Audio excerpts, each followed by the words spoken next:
जब स्वयं काल भी शिव के चरणों में झुक गया। नमस्कार दोस्तों, ट्रांसफॉर्मेशन ऑफ लाइफ चैनल पर आपका स्वागत है। आज हम आपको एक ऐसी पौराणिक कथा सुनाने जा रहे हैं जो न केवल महाशिवरात्रि का रहस्य उजागर करेगी, बल्कि यह भी बताएगी कि क्यों यह रात इतनी महत्वपूर्ण है। यह कोई साधारण रात नहीं, यह वह रात है जब सृष्टि की ऊर्जा अपने चरम पर होती है, जब ब्रह्मांड शिवमय हो जाता है और जब हर भक्त के लिए मोक्ष का द्वार खुलता है। आज हम जानेंगे कि महाशिवरात्रि क्यों मनाई जाती है, इसके पीछे की रहस्यमयी कथा क्या है और इस रात का सही लाभ कैसे उठाया जाए। तो इस अद्भुत यात्रा के लिए तैयार हो जाइए। जब सृष्टि की उत्पत्ति हुई, जब कुछ नहीं था, जब ब्रह्मांड शून्य में विलीन था, तो केवल एक ही शक्ति थी, महादेव। पुराणों के अनुसार सृष्टि की उत्पत्ति से पहले केवल एक असीम ऊर्जा थी, शिव। वह न आदि थे न अंत। जब समय आया तब शिव के संकल्प में ब्रह्मा और विष्णु प्रकट हुए।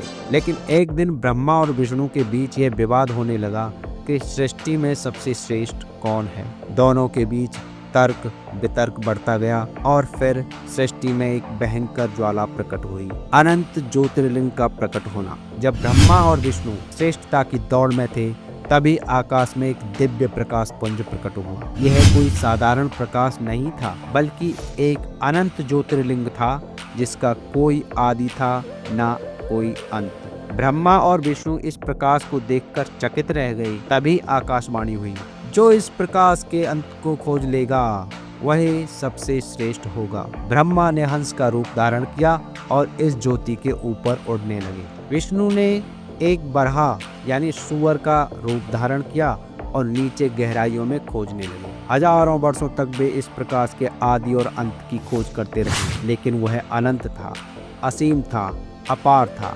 आखिरकार थक कर दोनों वापस लौट आए। तभी स्वयं शिव इस प्रकाश के बीच से प्रकट हुए और कहा, मैं ही आदि हूँ, मैं ही अनंत हूँ और मैं ही सृष्टि का आधार हूँ। उसी दिन इस ज्योतिर्लिंग को महाशिवरात्रि के रूप में मनाने की परंपरा शुरू हुई। लेकिन यह तो सिर्फ एक कथा थी, महाशिवरात्रि का एक और रहस्य भी है। एक और पौराणिक कथा के अनुसार यही वह रात थी जब महादेव ने काल को भी पराजित कर दिया था। एक बार संसार में भयंकर प्रलय की स्थिति आ गई। देवता और ऋषि मुनि भयभीत हो गए, क्योंकि काल मृत्यु हर दिशा में हाहाकार मचा रहा था। देवताओं ने शिव से प्रार्थना की, हे महादेव, आप ही संहार करता है, लेकिन आप ही सबसे दयालु भी। इस प्रलय को रोको, अन्यथा पूरा संसार नष्ट हो जाएगा। शिव ने तीसरा नेत्र खोला और काल को बस में कर लिया। उस रात पूरी सृष्टि ने शिव की महिमा को स्वीकार किया। देवता, ऋषि और योगी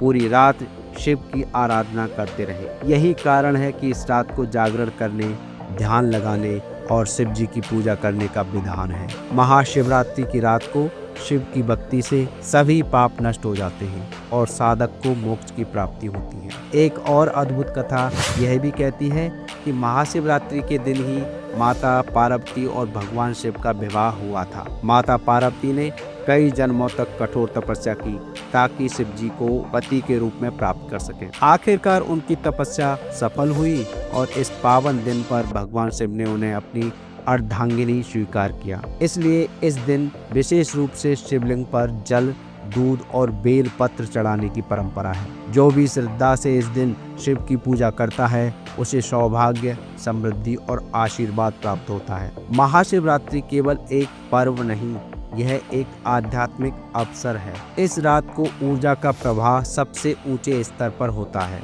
ध्यान और साधना करने से आध्यात्मिक शक्ति कई गुना बढ़ जाती है। शिव मंत्रों का जाप करने से चक्रों की शुद्धि होती है। इसलिए इस रात को व्यर्थ न जाने दें। क्या आप इस रात को यूं ही बिता देंगे या इसे जीवन बदलने का अवसर बनाएंगे? अगर आप सच्चे शिव भक्त हैं तो इस महाशिवरात्रि यह संकल्प लें, अपनी बुरी आदतों को छोड़ने का, अपने भीतर की नकारात्मकता को खत्म करने का, ध्यान और शिव मंत्रों से अपनी ऊर्जा को बढ़ाने का। हर हर महादेव।